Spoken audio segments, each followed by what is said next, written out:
Hello, everybody. Welcome back to the day. Welcome back to Daily Dose of Internet. My name is Lucas Sherman, and I'm here with the sports recap of the week. Well, we got a pretty eventful week here today. What do we got? We got Pope. I'm dumb. What do we have? Get Lamar Jackson a job. I think that's a week old, but okay. Or it's got to be like 3 weeks old now. Lamar Jackson's been homeless for a while. Hendrick appealed their penalty, so now they can cheat without interference. Basically, a few weeks back, Hendrick Motorsports is hood louvers because a new NASCAR car has gaps in the hood, and those got stolen by NASCAR itself and said, hey. Well, NASCAR itself said, hey, you can't have this. Everyone basically said it's okay to cheat now. I was watching F1 practice. That Australian track is fucking crazy.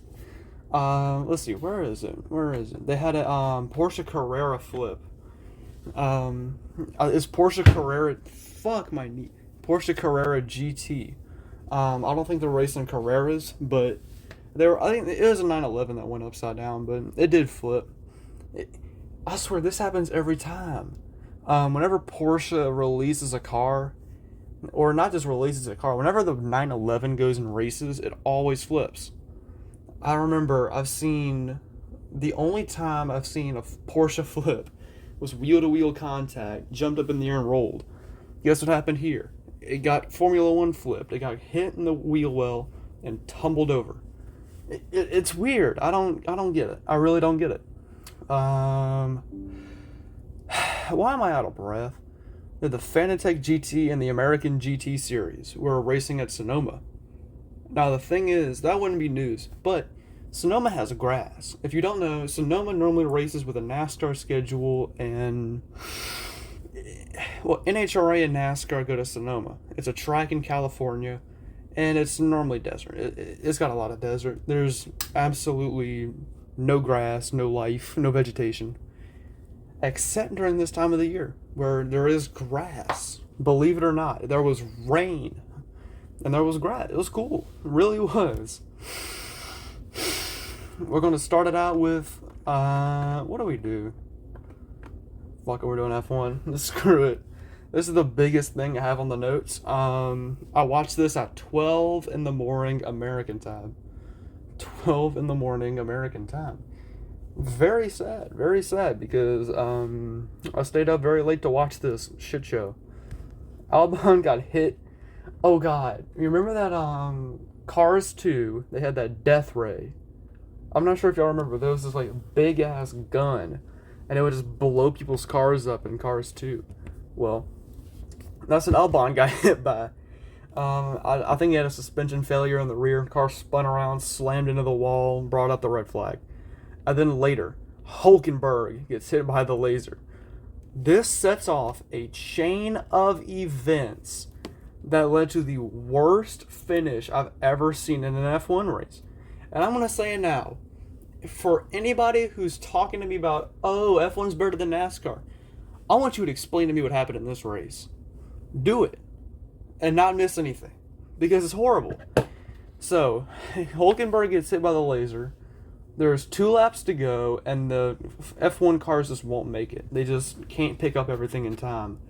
So, they bring up the red flag, and they say, hey, we're going to have a 2-lap shootout to end the race. Alright? We're going to do a standing restart. Now, a standing start is what F1 does. You get everybody on the grid, and then they all go. That's what they're doing with 2 laps to go. 2 laps to go. This is the closest someone will ever be in the back to winning. All they have to do is outbrake the people in front of them, and boom, they win. However, people don't know how to drive. Good Lord, we're only a quarter through this.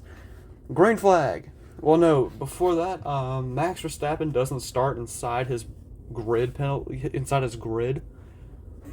which bit, I think, Alonso last race, and I think Jeddah. Alonso started the race in a very weird spot, and F1 blew his ass up for it. And that's exactly what Max Verstappen did, and they didn't do anything about it, so, yay. Oh, God. Green flag. DeVries gets plowed into the back. Sainz spins around. And Esteban Ocon, who spun around Carlos Sainz, decides, fuck it, we ball. Plows into his teammate and crashes the fuck out of both of them. Beautiful. I don't know how many times Ocon has crashed out him and his teammate, but it's got to be in double digits at this point. Red flag again. Oh yeah, by the way, on the next turn, Lance Stroll doesn't even turn because he sucks. You know how it is.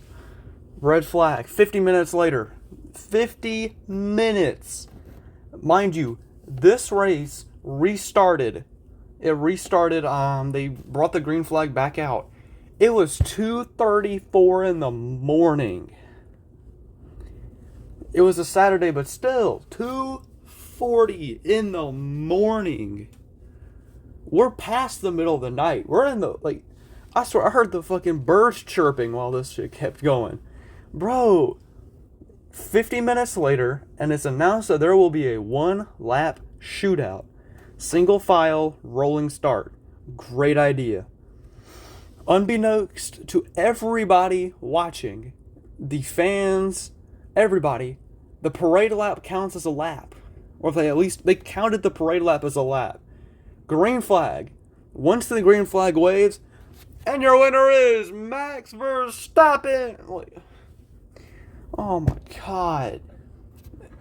They didn't even make it to turn 1, and they're like, checkered flag for Max Verstappen. And everyone, and of course, me and my dad were watching, and we're sitting back confused, like, what the hell? Like, there's no way they just restarted the race and then just stopped it immediately. It was a green flag, white flag, and a checkered flag at the exact same time. When they say green, white, checker, normally that's a 1-lap shootout. That's 1 lap, and then the race is over, no matter what happens. This race, good Lord, what a joke. What a joke. Bring Michael fucking Massey back. Bring him back. Resuscitate. I don't care what you have to do. Bring him back, bro. I don't care if you're a Lewis Hamilton fan and he won his 8th championship. I don't care. I don't care. Like, come on, bro. Just bring him back. Resuscitate. Dude. CPR, please. Just bring Massey back. Because I don't know what the race directors are doing anymore. Like, what the hell was that? The fuck? Massey wouldn't have done that. Michael Massey would have played the safe option. Fuck it, we ending the race. Like, what was the point? What was the point? Michael Massey knows how to have fun, but there's no way he would have allowed that bullshit to happen. No way. All the FIA had to do was let the race finish under safety car. That's it. And everyone would have been pleased because it was a good race. It was. There was a lot of good racing going on. Oh my God. I'm going to start this out. Cup Series. The race was boring as shit. I don't care. Everyone's like, oh, but the race was so good. Oh, look at how fun it was. Nobody cared. It wasn't good. I mean, to be fair, I was watching the Indycar race, which is amazing, and for the first 3/4 of the NASCAR race, I was watching basketball, or Go Tigers.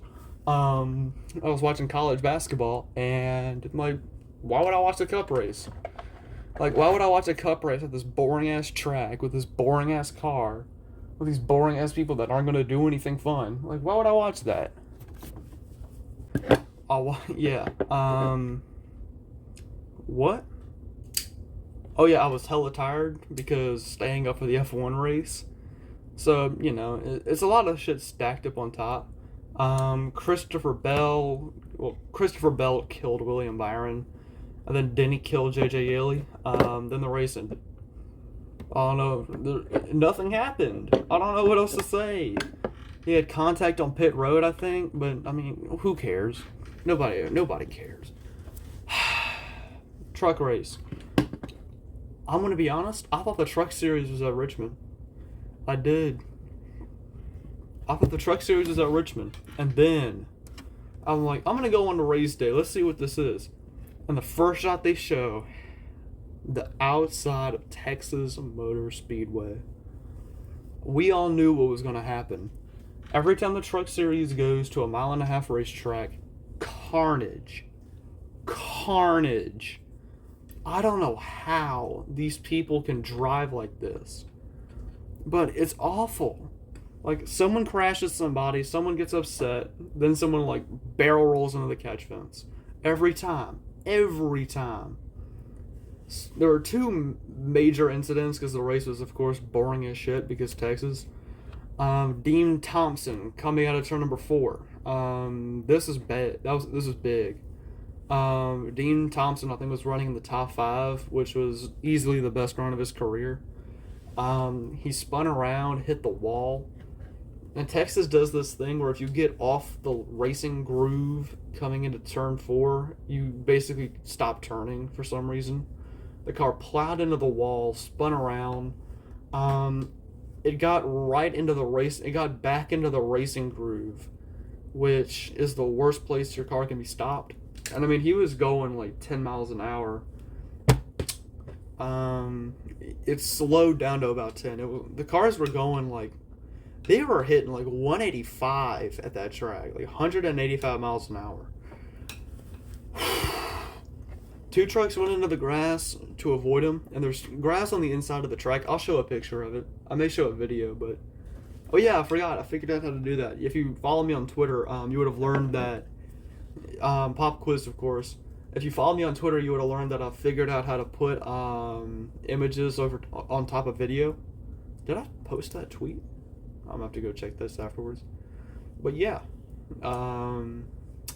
crash, big crash. He ended up getting plowed in, I think, the right rear, and it was like directly in the axle, which is one of the worst places you can get hit. He got hit directly there, spun around, and then I think he got hit in like the front right area, and then hit head on into the wall. It's just a horrible hit, just several big hits. The guy that hit him, the first guy that initially made contact, the right side of the truck was ripped off, and he stopped about instantly. Like, all the force from that hit went directly into Dean Thompson. I don't think that's possibly I don't want to say that's the hardest car-to-car hit I've ever seen, but that was a bad hit, like bad hit. I think Dean was taken to a hospital outside of the track, and I think the other 3 were taken to the infield care center. So, I mean, Dean Thompson was like, he got out of the car and collapsed, and someone else did. But I think the other guy I think he had his ball sack weird in the car and just pinched something in the crash. I think, as he was like, he was grabbing his crotch when he got out of the car. So that's probably the 5-point harness. If you see a photo of the 5-point harness, it's got 2 belts over the shoulder, 2 belts at the waist, and one that goes right down between your legs. All that's there is really safe, but I mean, you hit weird and bad things happen. Well, later in the race, this is when things get stupid. 3 trucks battling for the win. I think it was Zane Smith, who is currently the Truck Series GOAT at the moment, temporarily, honorable mention. He's really good right now, and he's battling for the win, so something crazy is going to happen. You have Carson Hocevar, who has never won a race. What character is that? What? Why does my H have a line through it? That's cool. Hold up. I need to fix that. That's weird. Oh no, that just tripped me out. My ADHD just got to me. Why can't I... Oh, my caps lock is on. There we go. I fixed it. Let's go. Probably gonna cut that out, but yeah, Ben Rhodes, he was also there. He's, I think, won a championship now, so who cares? He ended up losing control after a little bit of contact with Zane Smith. Basically crashed across Hovercar's nose, and I think Hovercar was the only guy that got out of it. They had like a Dale Earnhardt type hit into the wall, which... one of the hardest impacts you can have. I mean, big hit. It's a very big hit. I think it immediately ended the race, and it probably would have ended the race regardless, because I don't see NASCAR restarting the race after that. I do. That probably wouldn't have ended the race. What am I saying? But yeah, very bad crash. I'll probably show a video now. But yeah, host of Hovercraft was declared the winner and generic Texas race. What can I say? A wise man once said, "It's Texas. All you can expect is carnage and people walking away from it." So yeah, I think I have 3 slides. We've gotten rid of 2 of them, so now we're in the thick of it. Xfinity Series. Chandler Smith, first Xfinity win. Nothing happened in the race because Richmond. Yeah, Chandler Smith, he's honestly been really good. He's been one of the top guys. I think he's been, in my opinion, he's number 1 in the series right now. And he did really good. He did really good for himself. Ty Gibbs as well. I think Fox Race Day covered this. Ty Gibbs has gotten a top 10 finish in a bunch of races now. He's doing really well. He is on the up and up. Riley Herbst, who hasn't done anything in his career, he's on the up and up as well. So, very good for everybody. Indycar race. If you didn't watch this race, you missed out. Oh my goodness. Oh my goodness. I think the race was a 375 miles. Hold on, let's do the math. Let's do the math. 375 divided by 1.5. Oh no, not divided. Yeah, divided by 1.5. Let's see. It's loading. We'll see how many laps this race really was. It's a 1.5 mile track in Texas. 250 laps. Yeah, a 250 lap race. All right. I don't remember what the title of it was. 250 laps of Texas. Now, the first 200 laps were decent. It was generic IndyCar Texas racing. Like, you had a few passes here and there. You had a few crashes here and there, generic Texas stuff. I forget who it was. It was like the third crash, I think. There was a crash towards the end, around 50 to go. That crash, I think it may have been Stingray Robb. Stingray Robb has the best name in the field. I think he hit the wall coming out of 4. Well, not coming out of 4. It's coming out of 2, which is still pretty bad. It's worse than IndyCar, but he hit the wall. It wasn't a hard hit. He just came up and brushed it. But of course, in an IndyCar, that ruined the car. He stays up against the wall, slides against it, and the car starts wobbling a little bit. The right rear tire is pointing right. All right, it's pointing in, like, imagine you're turning to the right. That's the direction the tire is pointing. Oh, no. It was turning left. Yeah. No, what was it doing? I'm stupid. Yeah, it was turning right. It was. I know what I'm talking about. It was turning right, but the front right wheel was hard on the right. And you could see the front left wheel wasn't involved in the crash. It didn't hit anything. It was fine. You could see Stingray Robb. He was like leaning all the way to the right to keep the car on the wall. Like he's holding the wheel to the right and everything. However, the car slows down a bit, catches grip in one of the tires, and then it immediately darts head on into the inside wall. It was a big hit. Thankfully, Stingray Robb was okay. I honestly, I expected him to get out and like not be okay, but he was okay, which is good. Holy shit! Oh man, this race is so good. Oh my god, there were so many passes. I think there was 27 passes for the lead, which for IndyCar standards, 27 is amazing. That's a great race. That's a very good, very competitive race. I think the record is, I think in the 2000s they had about 35. But even then, 27 is amazing. And the amount of talent that went into that racing was amazing. I think there was only 2 crashes in that whole thing. And one of them we're going to get into right now. So, big crash. Who was it? I know Graham Rahal was the guy that hit the guy, but who was it? Hold on, do I have it? I don't have who hit the wall, but car comes up the track in turn 2, which standard Texas crash, hits the wall, just enough for it to break everything in the car. No, it was coming out of 4. Yeah, he was on the other side of the track. He hits the wall, breaks everything in the car. He coasted down to the inside of the track. He's going as quick as he can, but not trying to wreck the car. He's coasting it in. Boom! Right front tire goes down. Car immediately darts to the right, back up onto the track, and he gets hit by the onrushing Graham Rahal. Rahal hits him, I think, directly on the right rear tire. Rahal's car was launched over the car, like directly over. I think it hit about 45-degree angle with the nose pointing to the sky. Came down and slammed into the outside wall. Like, rarely in IndyCar do you see the safer barrier flex almost all the way, but it did here. Like, you could tell that was the hardest hit of the race. I think both drivers ended up being okay. There's probably some details to the crash that I just haven't discovered yet, but horrible wreck. It wasn't as bad as I'm saying it was, but it was not that. It wasn't a comfortable wreck. It really wasn't a comfortable wreck for anybody involved. But thankfully, in this Texas race, no one hit the catch fence.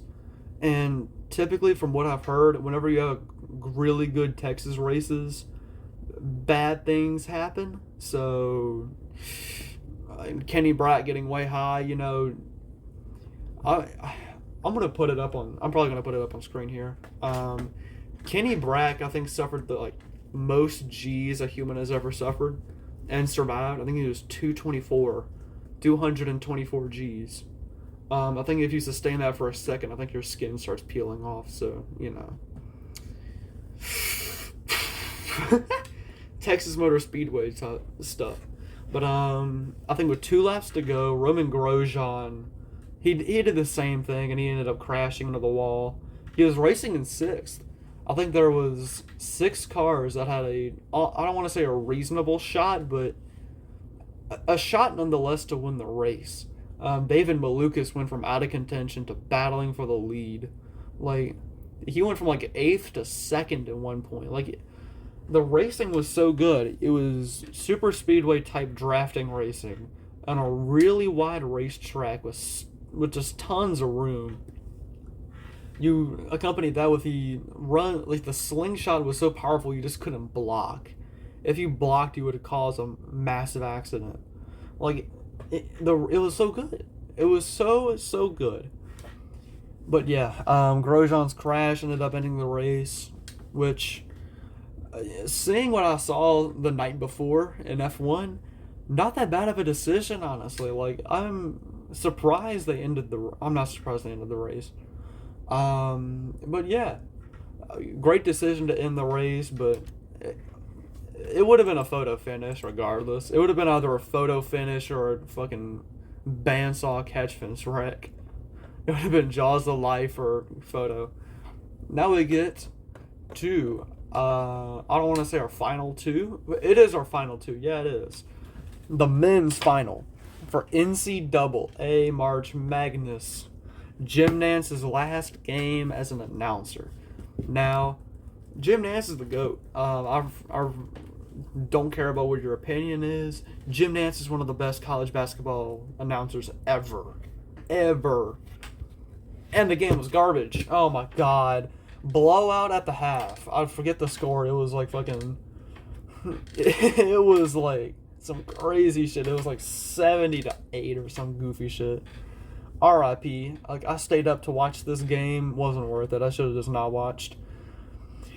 Oh my god. They were coming back from the half, and I think UConn had the ball. And when I tell you, he almost ate on that dunk, he almost ate. He almost ate good. He almost got that immediate, he would have gotten an immediate NBA contract if he hit that dunk. He slammed that shit so hard it made it to the other side of the court. One of the UConn players had to run all the way out to the court, grab it, and then throw it the entire court distance. crazy. I haven't, I haven't seen a dunk yet. I've yet to see a fucking miraculous, like, jaw-dropping, like, window-shattering dunk. Like, I have yet to see, like, everyone's socks being blown off. Like, I have yet to see that. And we almost saw it. He almost ate. He was cooking. He was cooking well, and he almost ate. Bro was the only man in history to ever make his bed and sleep in it, too. Like, bro, shit was crazy. He comes up, slam, brick. I honestly, I could have made that dunk, but if I were him, I'm gonna be 100. If I were him, I would have slammed it harder. I would have done everything in my power.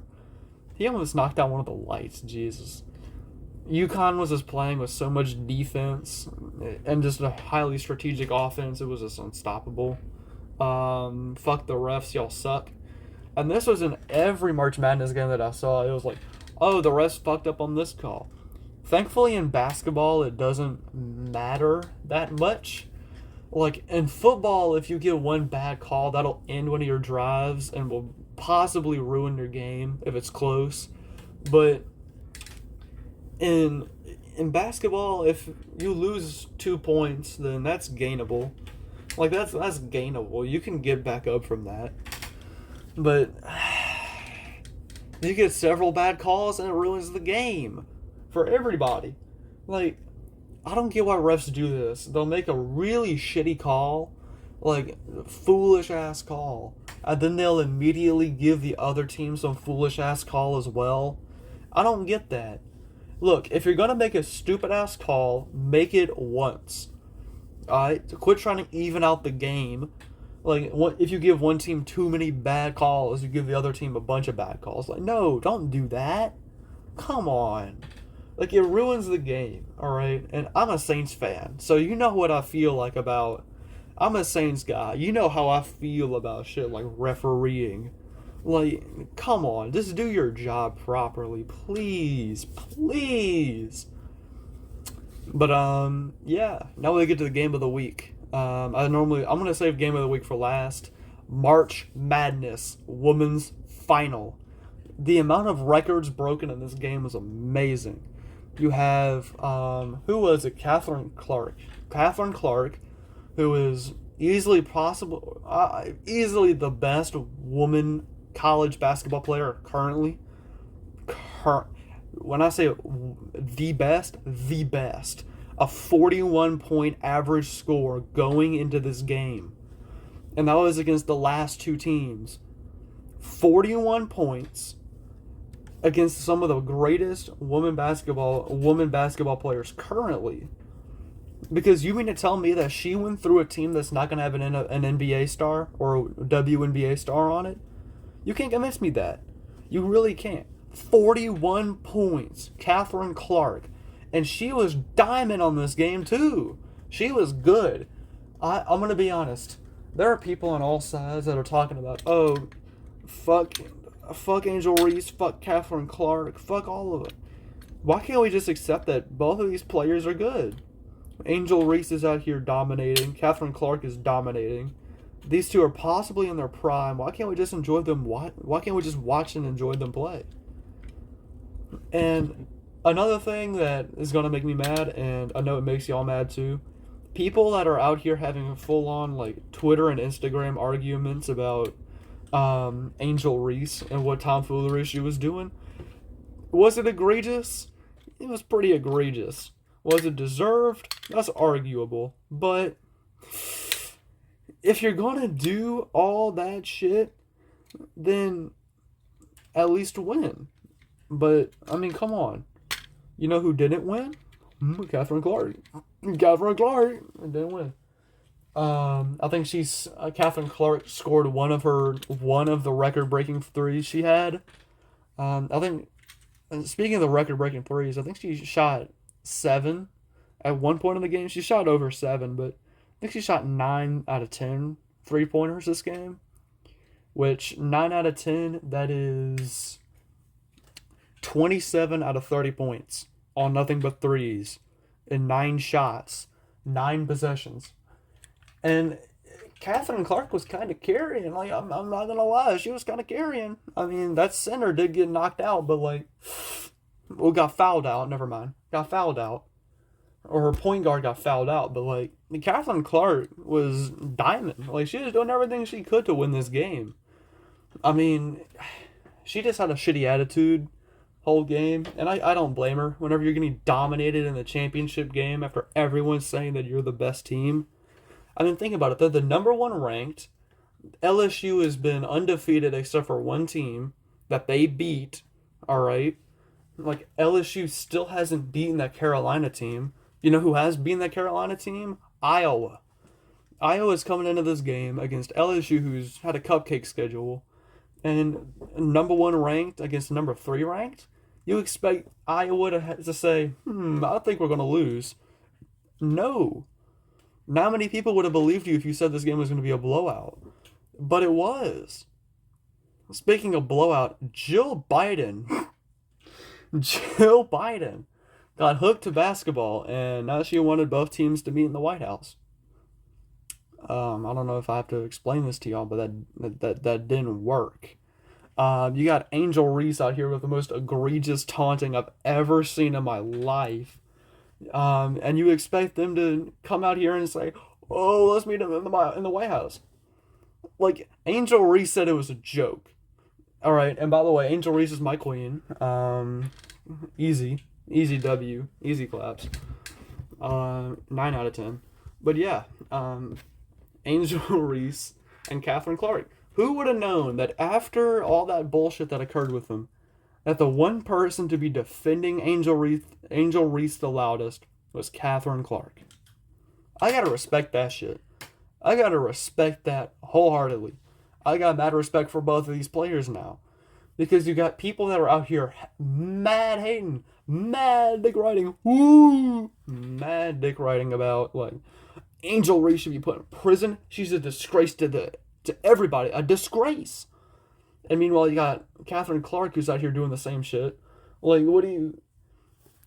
I think anyone who's extremely strongly... I feel like if you disagree with me, then you're wrong and you deserve prison. And you're racist. That's just how I see it. If you disagree, you're racist. But, yeah, like... What was the... Oh, yeah, the ratings. 10 million people watching the women's college basketball finals. The women's college basketball. Woman basketball. 10 million. I think there's... How many people are in the sports market in America? I think there's 100 million people that are in the sports market in America. 100 million people in America that watch sports.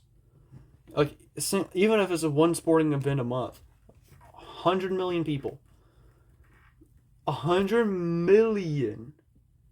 And 10 million of them watch this game. That's great. Look, I'm not gonna watch women's basketball every week. I'm not. I'm gonna say it now. I'm a bandwagoner fan who grew up in Baton Rouge. All right, bandwagoner fan that grew up in Baton Rouge. Oh my God, my dry ass throat. But yeah, bandwagoner fan grew up in Baton Rouge. I'm gonna root for LSU. I'm gonna root for Louisiana, because at least we're not getting hit by tornadoes every week. So. The only thing keeping Iowa in the trending tab on Twitter was the tornadoes, and I mean that Knoxville tornado was pretty. I won't cat, but I will not cat. But yeah, easy game of the week, easily. I mean, you got the vice president in attendance. Almost every major woman basketball player ever is there. You got. I don't know why they didn't have those 3 women commentating the game. Like, they had, like, 3 analysis that were just like they were the pregame people, and they were also, like, people they just call on randomly. Like, why don't y'all let them cook? This is their sport. Like, come on. It would have been amazing. It would have been great. But yeah, Carolina's 42-game win streak ended. Which, I mean, it was an amazing game if you were an LSU fan. Like, if you were... Louisiana in general has been blowing up because of this. I think today, as I'm speaking to y'all, there's a parade going on in LSU to celebrate this. And I think I saw a video on Twitter. I think it was by Butler, who is the head coach for Iowa. The Butler head coach, or not the Butler head coach, Butler, who is the head coach of Iowa. Um, she showed a video of them on the tour bus coming back to Iowa, like Iowa University, and there's people cheering. Like you got people all around cheering them, doing like hundreds of people showed up, and I gotta respect that. I got to. Like you can say all you want. Oh, women's basketball sucks. This was good. In my opinion, this was good basketball. It was a good game. Although there had a lot of fouling, there was a shitload of fouls, but good basketball, in my opinion. Easily game of the week, and I think that'll end it off. Thank y'all for watching. Thank y'all for looking at the photos. Not photos, pictures that I put up on screen over the simplest recording software I could find. My name is Lucas Treman. Signing out. I thought I wasn't recording there, so I had to pause.